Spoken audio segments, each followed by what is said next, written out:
মানুষ যখন বুড়ো হয় বুড়ি হয় তখন এদেরকে ফ্যামিলিতে রাখে না। বার্ধক্যজনিত কারণে মানুষের আচরণটা স্বাভাবিক থাকে না, বার্ধক্যজনিত কারণ, এটা কোরআন আল্লাহ তাআলা বলেছেন। এরা যখন বাসায় থাকবে আমাদের যে যৌবনের যে চাহিদা, যে আনন্দ, যে ইমেজ, এটা 100% আমরা মজা নিতে পারবো না এদের কারণে। এ কারণে এদেরকে বৃদ্ধাশ্রমে পাঠায় দাও। যেই সভ্যতা শিখানোর জন্য আপনার ভিটা বাড়ি বিক্রি করেছেন, এখন আপনার ছেলে দেশে আসার পরে আপনি বৃদ্ধ হয়ে গেছেন, বৃদ্ধা হয়ে গেছে আপনার ওই অশুভ আচরণ। এক কথা 5 বার জিজ্ঞেস করেন, এগুলি বরণ করার মেজাজ তাদের তৈরি হয়নি। কেন? এই শিক্ষা তারা পায় না। এ কারণে আপনার টাকা দিয়ে যে সভ্যতা শিখছে, সেই সভ্যতা পালন করার জন্যই আপনি বুড়ো হলে বুড়ি হলে আপনাদেরকে বৃদ্ধাশ্রমে পাঠায়া ফিডার খাওয়ানো হবে। ফিডার। মুসলমান ভাইরা আমার ভালো করে বুঝবেন, পক্ষান্তরে রব্বুল আলামিন আমাদের উপরে আমাদের সন্তানের যে হকগুলো আরোপণ করেছিলেন তার ভিতরে একটা গুরুত্বপূর্ণ হক হলো আমার সন্তানকে সর্বপ্রথম আল্লাহ শব্দ শিখাও। সন্তানের মুখ থেকে আব্বা আম্মা না, আল্লাহ আল্লাহ বলা শিখাও। সন্তানকে সর্বপ্রথম যেই শিক্ষাটা দিবা সেটা হলো কোরআনে পাকের শিক্ষা, ইসলামী শিক্ষা, সভ্যতা প্রথম তাদেরকে দাও। কেন কেন কেন? খুব ভালো করে বুঝবেন, পৃথিবীর যে কোনো মানুষ যখন আল্লাহর কোরআনের কাছে যাবে, যাওয়ার সঙ্গে সঙ্গে আল্লাহ পাকের কোরআন পিতামাতার ব্যাপারে তাকে নির্দেশনা দিবে। আল্লাহ পাকের কোরআনে আল্লাহ নিজেই বলেন, وَقَضَى رَبُّكَ أَلَّا تَعْبُدُوا إِلَّا إِيَّاهُ وَبِالْوَالِدَيْنِ إِحْسَانًا إِمَّا يَبْلُغَنَّ عِندَكَ الْكِبَرَ أَحَدُهُمَا أَوْ كِلَاهُمَا فَلَا تَقُل لَّهُمَا أُفٍّ وَلَا تَنْهَرْهُمَا وَقُل لَّهُمَا قَوْلًا كَرِيمًا واخفض لهما جناح الذل من الرحمة وقل رب ارحمهما كما ربياني صغيرا। আমি আমার সন্তানকে ইংরেজিতে এক্সপার্ট করতে পারি নাই। আজকের পৃথিবীর উন্নত কোন বন্ধুরা আমার উন্নত থেকে উন্নত কোন ডিগ্রি অর্জন করাইতে পারি নাই, কিন্তু সন্তানকে যদি ছোট্টবেলায় আল্লাহর কোরআনের সঙ্গে পরিচয় করায় দিতাম, আল্লাহর কোরআনকে টাচ করলে কোরআনে পাক আমার সন্তানকে মেসেজটা পৌঁছায় দিত। খোদাই মেসেজ, আল্লাহ পাকের মেসেজ, আল্লাহ পাকের অর্ডার। সেটি কি? কাদা রব্বুক, তুমি যে রবের কালাম পড়ছো সেই রব তোমাকে অর্ডার করছে, চূড়ান্ত অর্ডার, চূড়ান্ত ফয়সালা, আল্লাহ তা'বুদু ইল্লা ইয়া। ইবাদত শুধু একজনের করতে হবে, সে কে? আল্লাহ। আর একটু জোরে বলেন কি? আল্লাহ। আল্লাহ ছাড়া আর কারো ইবাদত?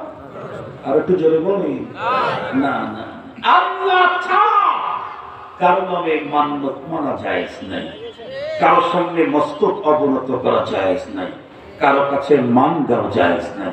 আমার রাসূল বলেছেন, ইদা সাআলতা ফাসআলিল্লাহ ওয়া ইদা ইসতাআনতা ফাসতাইন বিল্লাহ। তুমি যদি চাও মালিকের কাছে চাও, সাহায্য তার কাছে প্রার্থনা করো। কেন?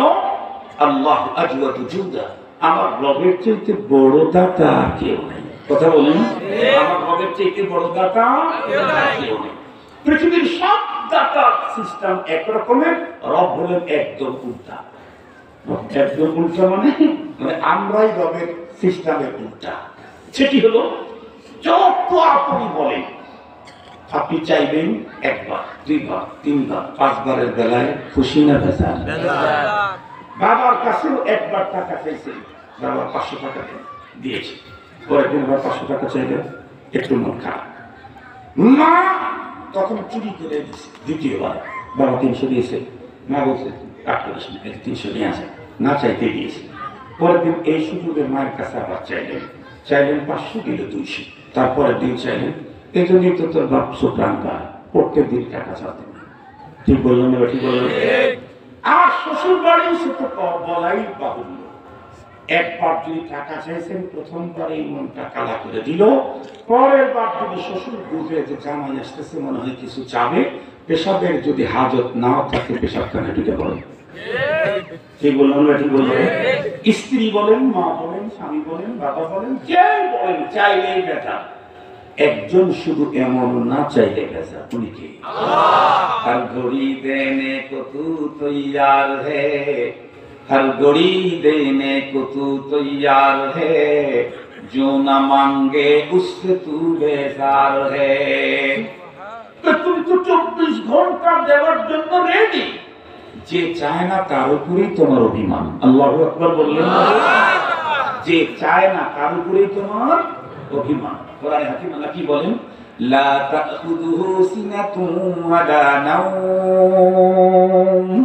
এ বান্দা, আমার কখনো তন্দ্রা আসে না, আমি ঘুমাই না। কেন? আমি যদি ঘুমায় যাই, ওই মুহূর্তে পৃথিবীর কেউ আমার কাছে মুসিবতে পেয়ে পড়ে সাহায্য চাইবে, আমি ঘুমায় গেলে ওকে কে রক্ষা করবে? আমাকে আমার রব সাহায্য করার জন্য 1 সেকেন্ডের জন্য ঘুমান না, আমি কত বড় জাহেল মালিকের কাছে চাই যাবি না। উনি ঘুমান না আমাকে দেওয়ার জন্য, আমাকে হেল্প করার জন্য, আমাকে সাহায্য করার জন্য। এই জন্য চাইলে কার কাছে? আল্লাহ। মস্তক অবনত কার সামনে? আর যদি বলেন মান্নত কার নামে? আল্লাহ। দুনিয়ার যত বড় বাবাই বলেন বাবার নামে মান্নত করার সাথে সাথে হালাল জানোয়ারটা হারাম হয়ে যাবে। বাবার নামে জব করার সাথে সাথে হালাল জানোয়ারটা, আবার বলেন হালাল জানোয়ারটা। এই জন্য যদি কোনোদিন দেখার জন্য কোনো বাবার দরবারে যান হয়তো বা যাবেন, কিন্তু খবরদার ওখানকার কিছু খাবেন না, কারণ ওখানে যেটা জব হয়েছে অধিকাংশ বাবার নামই হয়ে থাকে, এটা হারাম। আল্লাহর নাম ছাড়া অন্যের নামে জব করাটা কেমন হারাম? কুকুর আর শুকুরের গোস্ত যেমন হারাম তেমন হারাম। বুঝতে পারছেন আপনাদেরকে? সেদিকে যাবো না, ওটা আমার কথা শেষ। দ্বিতীয় নাম্বার আল্লাহ তাআলা বলেন ওয়াবিল ওয়ালিদাইনি ইহসানা। ভালো করে বুঝবেন, ওয়াবিল ওয়ালিদাইনি ইহসানা। কোরআনের সাথে আপনার সন্তানকে সম্পর্ক করাইতেই কোরআন আপনার সম্পর্কে মেসেজ দিয়ে দিল, প্যাকেট ধরায় দিল। কি প্যাকেট ধরায় দিল? ওয়াবিল ওয়ালিদাইনি ইহসান। এই পিতা মাতার সাথে তোমাকে ইহসান করতে হবে। ইহসান শব্দটাকে একটু বুঝবেন?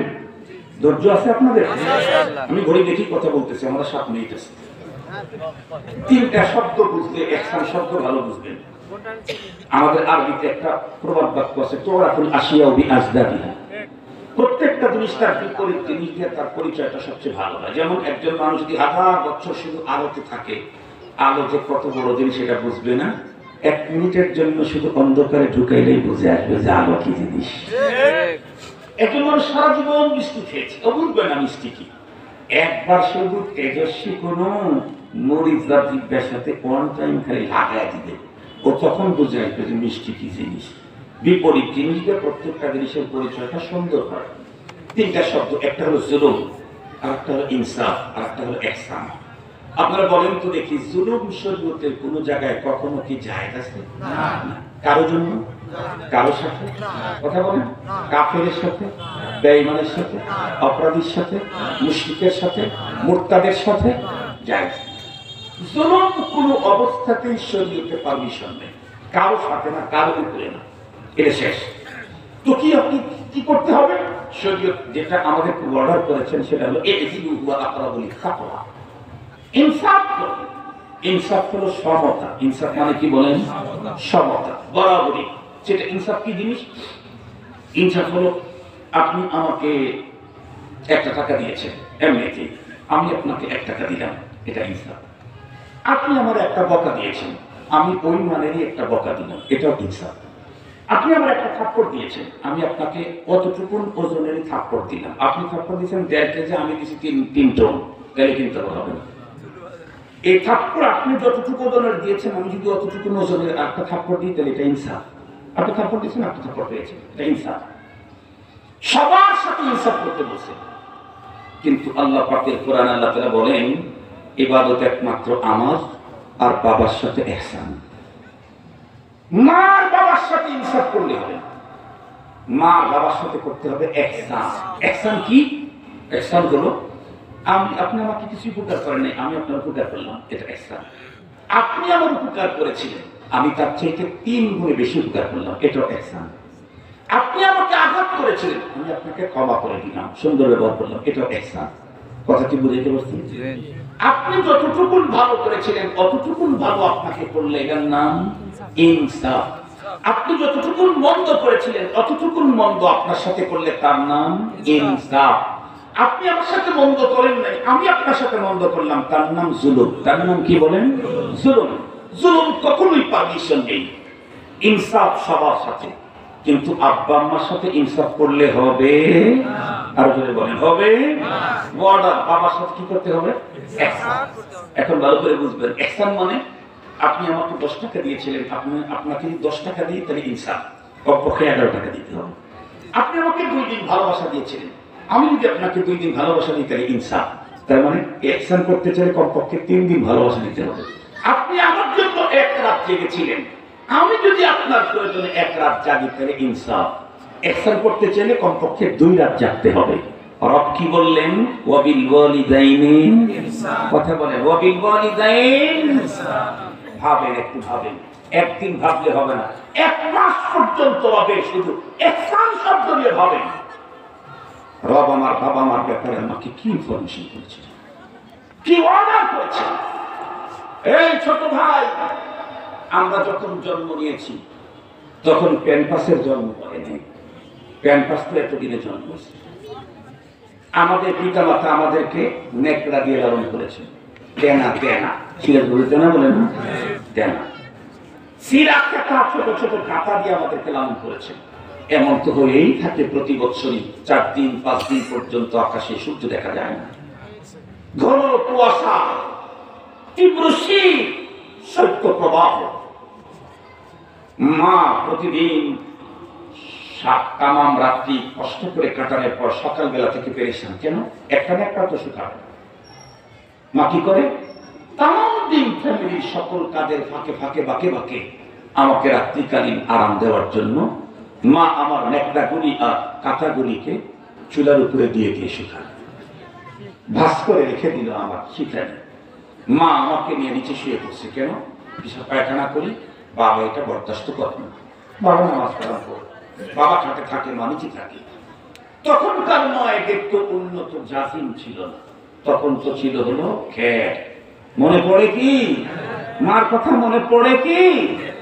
ও খের উঁচু করে মাও সেখানে আমাকে নিয়ে শুয়ে পড়ছে। মা তো বাবার কাছে শোয়ার কথা ছিল, মা আমার জন্য নিচে নেমে এসে তামাম রাত মা 8 ঘন্টা রাত, একটা ঘুমে মা 2 ঘন্টা কাটায় না। আধা ঘন্টা চলে যাওয়ার পর মা চমকে ওঠে, কেন? কি প্রচন্ড শীত, যদি আমার ছেলে পেশাব করে ঠান্ডার ভিতরে থাকে তাহলে নিউমোনিয়া হয়ে যাবে, এই ছেলেকে আর বাঁচাইতে পারবো না, এই ছেলেকে আর বাঁচাইতে পারবো না। আধা ঘন্টা পর পর মা চমকে ওঠে, আমার শরীরের নিচে হাত দিয়ে দেখি সত্যি আমি পেশাব করে দিয়েছি। মা তখন চেঞ্জ করে, আবার আধা ঘন্টা পরে 20 মিনিট পরে আবার চমকে উঠছে, দেখে আমি পেশাব করি নেই। আধা ঘন্টা পরে 20 মিনিট পরে আবার জায়গায় দেখে পেশাব করে পুরোটা একদম কমপ্লিট ভিজে ফেলেছি। মা আবার চেঞ্জ করে দিল। সারা রাত মা যা শুকিয়েছিল সব রাত্রি 3টা বাজে শেষ হয়ে গেছে। মা কোনো পুঁজি নেই, এখন কি করবে? বাবা আমার অত বড় লোক ছিলেন, মাত্র 2 পিস কাপড়। মা তখন নিজের পরনের, আগামী দিনের পরনের কাপড়টা আমাকে দিয়ে দিল। এটাও 2-3 বারে শেষ হয়ে গেল। এখন মা কি করবেন? মার শরীরের সাথে পেঁচানো কাপড়টা নিচের অংশটুকু মায়ের সঙ্গে রেখে উপরের অংশটুকু আমার জন্য বাজেট দিয়ে দিল। কিছুক্ষণ পর সেটাও পেশাব করে দিয়েছি। মা তখন আমার পেশাবের ভিজা অংশ তার কোমরের সাথে লাগায় তার কোমরের শুকনা অংশটা আমাকে দিল। এইভাবে যদি কোনো সন্তানের মা এক রাত্রে যদি বন্ধুরা আমার 10 বার জেগে জেগে সন্তানের জন্য কাপড় চেঞ্জ করে দিয়ে থাকে, এখন মা বার্ধক্যতায় পৌঁছে গেছে, মার ডায়াবেটিস, মার প্রেশার, মার অমন রোগ তমন রোগ, মা এখন পেশাব করে বন্ধুরা আমার কাপড় চুপড় ভিজায়।